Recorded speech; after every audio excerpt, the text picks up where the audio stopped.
Hey, how's it going? Rich from Elk Endeavors here. Just wanted to check in, say hi, see how you're doing. I hope you're having a great day.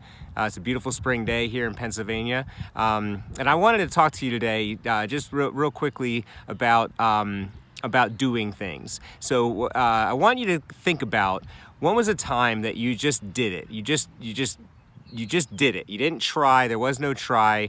You just did it. Just like Yoda said, there's do, there is no try. There's just do.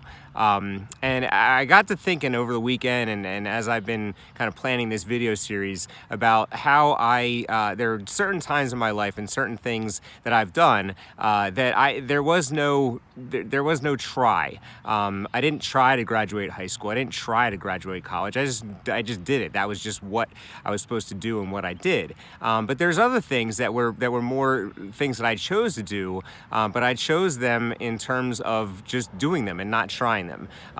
I've ridden across the United States on my bicycle. I've walked the Appalachian Trail, the 100-mile wilderness of the Appalachian Trail, which is a sort of a funny story. But ultimately, the one that I wanted to talk to you about was airborne school when I was in the Army. And so one of the things that with airborne school was that I went down to Georgia, and I wasn't going to try to do airborne school, because if you go down there thinking you're going to try it, you're literally not gonna live.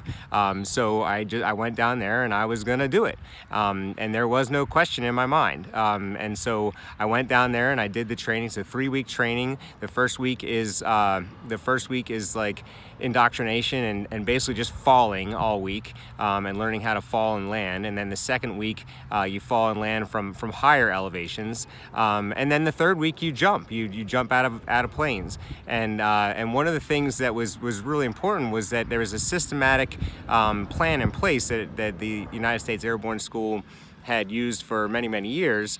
And I was just, a cog in that wheel. So I was just running through it. But ultimately, that was the plan that made me successful, and I was able to be successful. And the only time I thought about quitting was the night before jump school, or the night before my first jump. And I remember calling my dad, and I said to my dad, I can't do it. I was convinced that I was going to crash and burn. And I called my dad and I said, I'm not going to do it.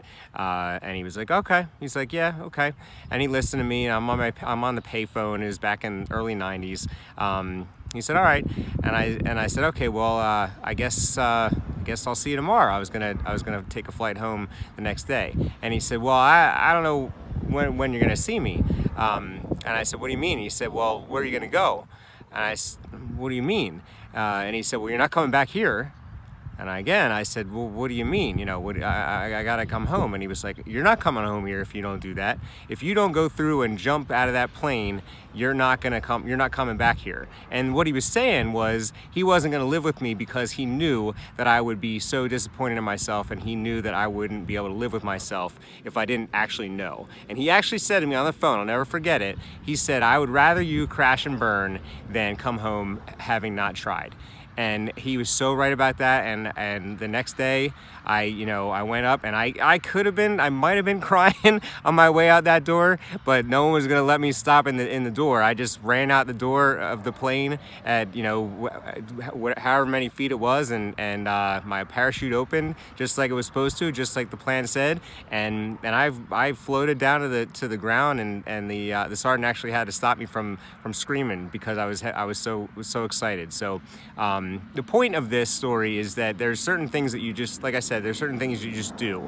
And that's how I've gotten into this 4% challenge, and how I've gotten to know you a little bit, or how I'm trying to get to know you a little bit through the 4% challenge. So I would love it if you subscribe to this channel. Like I said, I'm going to do a series this week of videos. But if you're interested, and if you're still involved in trying to get into affiliate marketing, there's a link below to the 4% challenge, and I would love to hear from you. Please email me at rich@elkendeavors.com, and we'll talk to you again tomorrow. Thanks a lot. Have a wonderful afternoon.